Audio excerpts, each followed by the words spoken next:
Kuqiniswe ezokuphepha eLyttleton Sports Park eCenturion kulandela imizamo yabanye abantu abangenamakhaya yokweqa kulendawo abahlaliswe kuyona okwesikhashana. Obambe kwesikwengamela ezenhlalakahle eGauteng uPanyaza Lesusi uvakashele lendawo namhlanje. Ngale kongahlonishwa kwemithetho ye-COVID-19 kuningi okuhlaluke emva kwengxoxo yezakhamuzi nezikhulu zikahulumeni.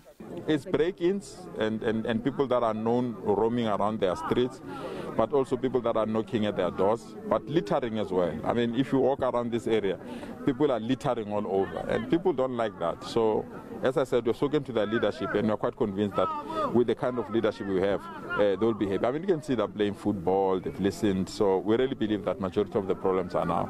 Lokhu kwenzeka yize le ndawo ibiyele ngocingo olunameva. Kepha abangenamakhaya bakhomba ngenjumbane labo okudala bakulendawo. People who are homeless in Centurion are left outside. They still have privileges of going around. That's why now, even the residents, now they can see that a homeless person is trying to make a house burglary or what, house breaking. It's not my comrades, because my comrades are not familiar with this place. My comrades, the thing that he will do, he will take a blanket and go to Pretoria and go and sell it then buy nyaupe. He will never go here and break someone's house. The people who are breaking here are the homeless ones who are staying here. Iningi lapha lidla izidakamizwa kanti kunzima kakhulu ukubhekana nalokuqaleka okudala ukuthi alisakwazi ukubhema ngendlela belijwayele. Basuswa eCaledonian Stadium kanti bazohlala lapha kuze kuphele ilockdown.